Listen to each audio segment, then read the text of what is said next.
This is your safe space, and you know this is where vulnerability meets strength. Guys, we've been talking about love language and how they could reflect our childhood trauma. And so today we are looking at acts of service love language and how it could reflect our childhood trauma. We are not saying that we are diagnosing any emotional unwellness by the things that we are going to talk about. I'm here to support you. I'm here for you to feel heard. I'm here to support you. I want you to know that life is worth living, and so whatever you are going through does not warrant you to take your life, does not warrant you to give up on yourself, does not warrant you not to be kind to yourself. We'll suggest that if you feel that you are overwhelmed with your emotions, you are overwhelmed with your challenges, and you don't know what to do, please seek professional assistance. I know that, and if anybody expresses love through acts of service, we are not saying that you are having a trauma, that we are different and the way we express love is different. We are just raising awareness that sometimes the way we behave, or sometimes the things that we have gone through becomes a way that we express or we express or receive love. And so if you realize that some of the things that we will mention here it kind of relates to you, please seek professional assistance. Seek professional help. Visit the hospital facilities that they can assess you properly and give you the proper professional help, professional assistance that you need. Okay, so today, like I said, we are on act of service love language. And what is act of service, or how do we understand the act of service love language? So act of service language mostly deals with practical things that we do for others because we want to express the way we love them. We want to express the way we appreciate them. They are the little actions or the bigger actions that we take we do for others. Just like an example would be just giving somebody a ride, to make their life easier, or you have a partner or you have a friend that will come around, clean for you, assist you to do your chores, run errands for you, pick up your deliveries, and is always there in your somebody that you know that you can count on to do things for you practically. Like I said, maybe washing of your clothes, scrubbing your bathroom, and those are the things that people do to show their love or appreciation for people that they care about. And this is how some individuals express love, and that is just it. This is how some individuals would prefer when you treat them like that, and when you show up for them like that. That is when they feel deeply connected to you, or they feel deeply in love or deeply appreciate you. And why are we saying that act of service could be a trauma response? Sometimes during our childhood or our development stages, some individuals feel emotionally or physically neglected. Their caregivers they don't pay attention to their emotional or physical needs, and this feels like neglect for them. This feels like they are not being cared about. Sometimes their needs are even dismissed or ignored at all. Like I always say, in this our busy world of late, sometimes if as parents or caregivers give birth to children, maybe you are the elderly person and another person comes after you, sometimes they forget you and the whole attention goes to the newborn child or your backbone, and you are left on your own to take care of yourself. Certain things that you need to be paid, certain things that needs to be done for you are ignored, because the whole attention now, taking care of another baby or taking care of another child becomes a whole different, how do you call it, a whole different ball game. And so if you have had the privilege to have enjoyed your season, they just leave you and then the attention goes to the other child. I'm not saying that's the same situation with everybody, but I'm just citing an example that sometimes it could be one of the reasons why children's needs or children feel that their needs are ignored or is being dismissed, or just that parents are just, or caregivers are just not there for you like you need them to. Some parents themselves are emotionally unavailable, sometimes too. Caregivers don't just know how to be there emotionally or physically for. Okay, so there are lots of factors that could actually contribute to that. And so as the individual navigates through life, this becomes a deep-seated issue that they have.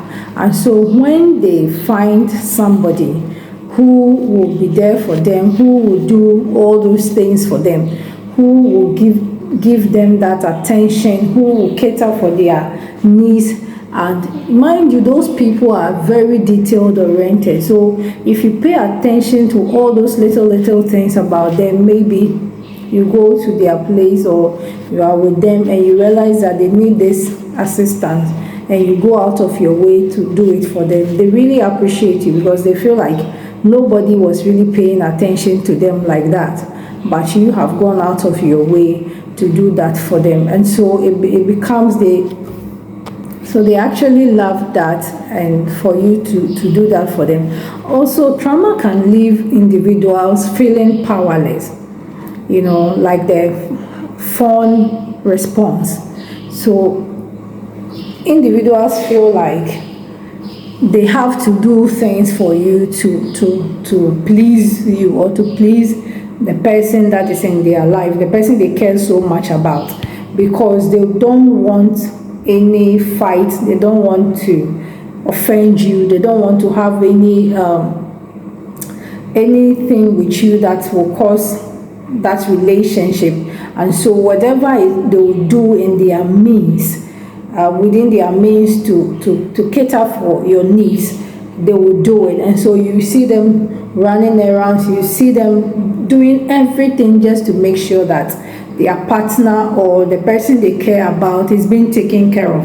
And sometimes it makes them feel like they are in control of things, not you as the individual, but they are in control of things because they know how exactly you want your things, they know how you want things to be done, they know when and how you need whatever you need at the time. And so because it makes them like, I don't want to use, it kind of, they don't have that self-confidence within themselves, and so they will just do, others too will just do anything to, when they feel that they don't feel that they have that confidence.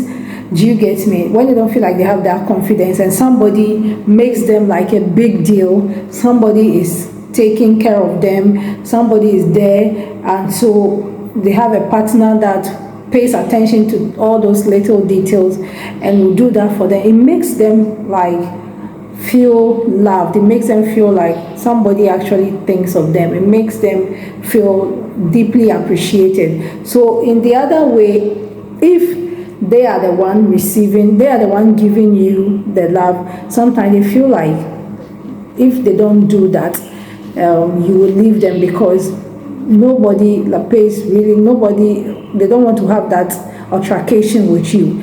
And the other side is that sometimes too, when your partner is the person who loves that, it makes them feel loved, it makes them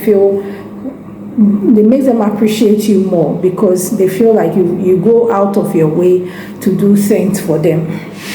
Another thing is that it also makes them feel that they are compensating for all those times that they didn't get all the love and the attention they needed. If you grow up with a certain feelings and certain things that you needed, and then you have somebody in your life who is doing that for you, it's more like your wasted years have been restored. And so a kind of act of service becomes like a way of compensating for all those times that probably mama didn't take care of them, or daddy didn't take care of them, or uncle didn't take care of them, or that caregiver, that nanny wasn't there for them. It kind of compensates for all those times. So they end up prioritizing acts of service in the relationship more than anything. And even though act of service can be a very good way of showing how much you care about somebody, sometimes it becomes very exhausting. And if you have a partner, or if there's somebody in your life that is doing that for you, sometimes they become resentful, because they are burdened with the fact that they have to always be taking care of you, always be paying attention to details, always make sure that if there is anything, they don't express it through emotions, but they have to be practical. And so sometimes it becomes very exhausting for partners. It also leads to imbalanced relationship, because the partner that is offering or bearing the emotional burden becomes bored of it. It becomes like he or she is bearing the bulk or the chunk of emotions just to make sure that the relationship is stabilized. So imagine if you are in a relationship with somebody that always needs to be taken care of, and you have to be the one shouldering all those responsibilities. It kind of makes the relationship imbalanced, because it can't be one-sided always.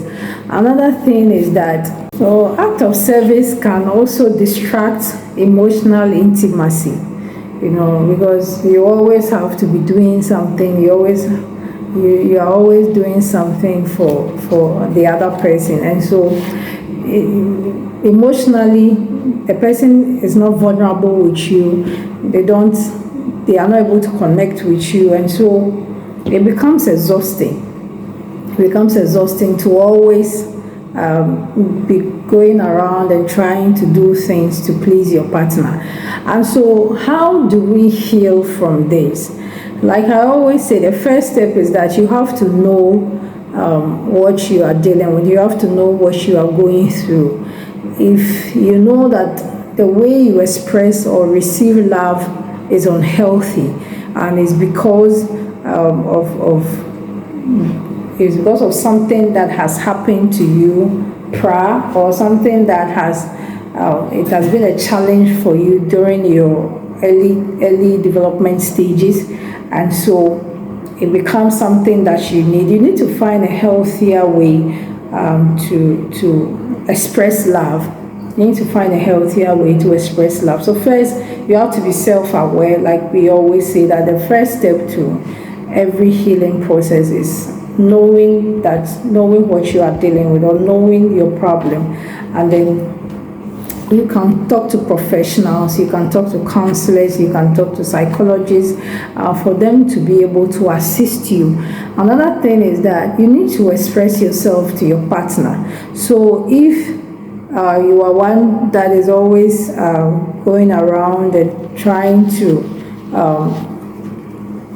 make sure that your partner is sorted out through your actions, and you feel exhausted, or you feel like there's something more that they could do to help you, please communicate it to them. If you see, there are some people too that if you don't talk to somebody and you feel like that what you are doing for them, maybe the acts of service, they are enjoying it, maybe sometimes too they are not, because people who have gone through abuse, who have gone through stuff, and you are doing that for them, it becomes very strange. So they can also be very scared of whatever it is. So you have to be open with whatever you feel.